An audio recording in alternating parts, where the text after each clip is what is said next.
dimanapun Anda berada. Bahagia rasanya berjumpa kembali dalam renungan harian GMI Ebenezer Palembang. Hari ini kita akan bersama-sama merenungkan satu tema, yaitu badai pasti berlalu. Bapak, Ibu, serta saudara-saudari, hidup ini seperti perjalanan. Kita seperti orang yang sedang berjalan lewat menempuh satu perjalanan yang cukup panjang, tapi kita yang di dalam Kristus, kita tahu tujuan akhir hidup kita kemana. Tujuan akhir hidup kita kembali kepada Sang Pencipta. Lalu dalam perjalanan hidup kita, ada banyak juga yang harus kita hadapi, kita harus selesaikan. Setiap persoalan dan tantangan, badai dalam hidup akan kita hadapi. Dan kita juga kadang-kadang menjadi pemenang. Kadang-kadang kita kalah dalam peperangan, dalam perjalanan ini. Tapi hari ini, bagaimana kita memikirkan satu kebenaran bahwa badai pasti berlalu.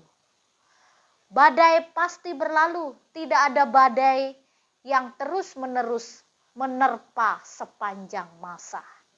Semua badai persoalan, badai kesulitan, badai kesukaran pasti akan berlalu dalam hidup kita. Lalu yang menjadi persoalan atau pertanyaan penting buat kita, kapankah badai kehidupan ini akan berlalu? Seperti pandemi COVID-19, 3 bulan lamanya kita tidak bisa kemana-mana, mau keluar rumah takut karena ada virus di mana-mana. Lalu banyak orang juga selama 3 bulan ini betul-betul tinggal di rumah, tidak pergi kemana-mana. Lalu selama tinggal di rumah, kapankah pandemik ini akan berlalu? Kapankah situasi ini akan berlalu? Supaya kita bisa seperti sebelum pandemik, kita bisa bertemu dengan teman, belanja bebas, mau ke mall, mau arisan, mau pesta bebas melakukannya. Banyak orang bertanya, kapan badai ini berlalu? Bapak Ibu percayalah, badai pasti berlalu. Kapan waktunya? Pasti ada waktunya. Lalu firman Tuhan hari ini ingatkan kepada kita, yaitu dari Pengkhotbah pasal 3 ayat 1 dan 4. Demikian bunyi firman Tuhan. Untuk segala sesuatu ada masanya. Untuk apapun di bawah kolong langit ada waktunya. Ada waktu untuk menangis, ada waktu untuk tertawa, ada waktu untuk meratap, ada waktu untuk menari. Bapak Ibu, untuk segala sesuatu ada waktunya. Untuk apapun di atas bumi ini ada waktunya. Lalu firman Tuhan ini ingin mengajarkan kepada kita bahwa ada waktu untuk menangis.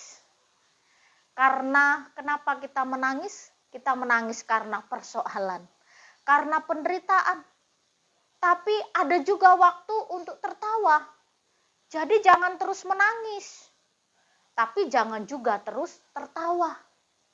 Ada waktu untuk meratap, ada waktu untuk menjerit, ada waktu untuk tertekan. Ketika badai hidup datang di tengah-tengah persoalan kita, kita terus meratap, kita terus menjerit, berseru kepada Tuhan. Tapi ada waktu juga untuk kita menari. Jadi Bapak, Ibu, serta saudara-saudari, apa artinya ada waktu kita untuk meratap, ada waktu menari? Berarti ada waktu untuk kita meratap, ada waktu untuk kita bersukacita, bergembira dalam hidup. Jadi Bapak, Ibu, serta saudara-saudari, hidup ini kan diwarnai dengan suka dan duka dalam hidup. Kalau hidup ini isinya hanya tertawa terus, kita juga tidak akan bisa merasakan kesulitan orang lain. Lalu kalau hidup kita terus diisi dengan kesulitan, kita tidak pernah merasakan bagaimana sukacita. Jadi ada waktu untuk menangis, ada waktu untuk tertawa, ada waktu untuk meratap, ada waktu untuk menari. Semua itu Tuhan rangkai di tengah-tengah hidup kita, supaya kita menjadi orang yang kuat di dalam Tuhan. Hari-hari yang kita lalui penuh dengan tantangan.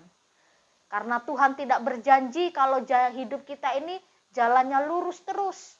enak terus.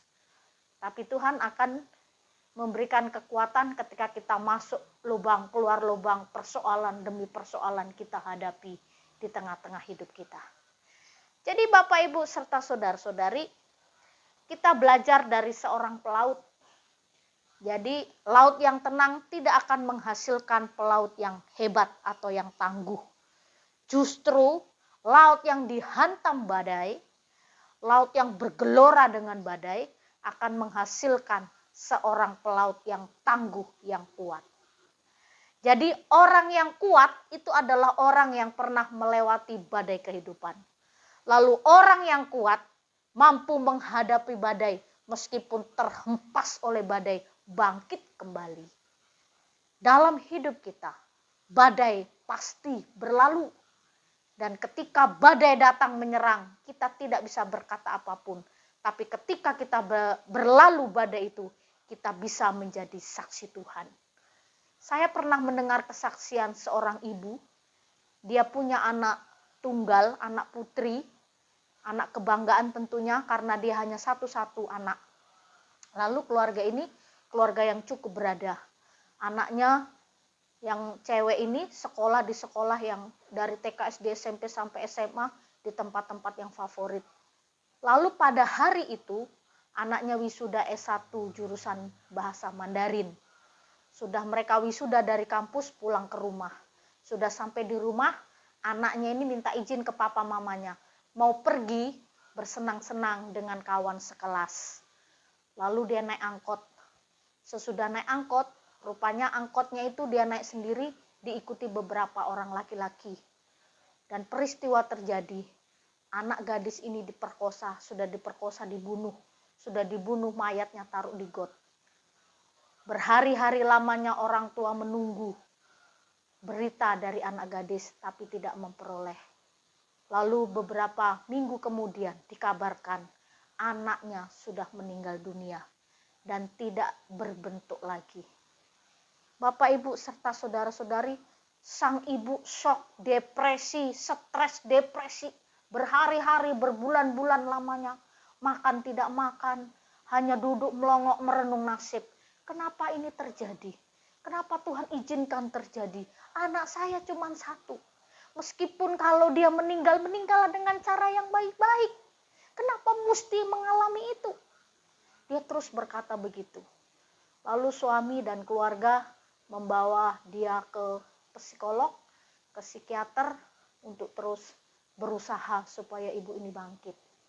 Lalu suatu hari dia mendengar suara, anakmu sudah senang di surga.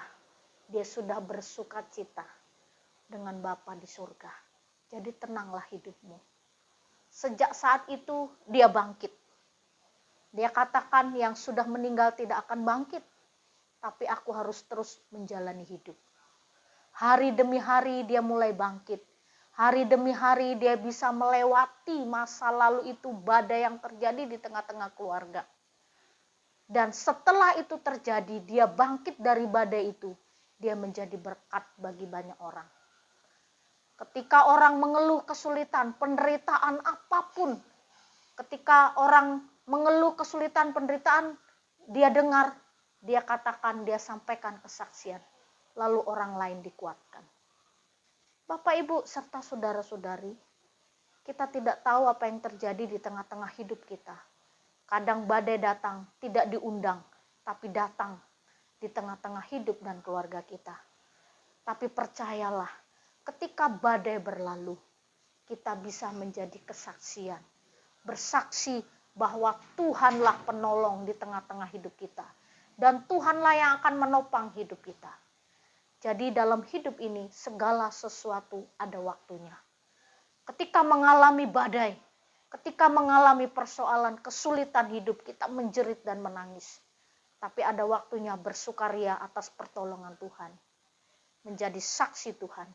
Oleh karena itu, percayalah dan yakinlah. Setiap penderitaan ada akhirnya. Setiap badai pasti berlalu. Segala sesuatu dalam hidup ini bisa terjadi.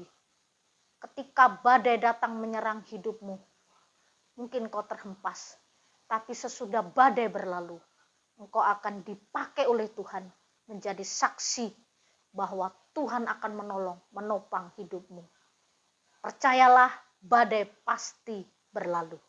Selamat pagi, Tuhan Yesus memberkati. Di saat badai bergelora, ku akan terbang bersamamu. Bapa, kau Raja atas semesta, ku tenang sebab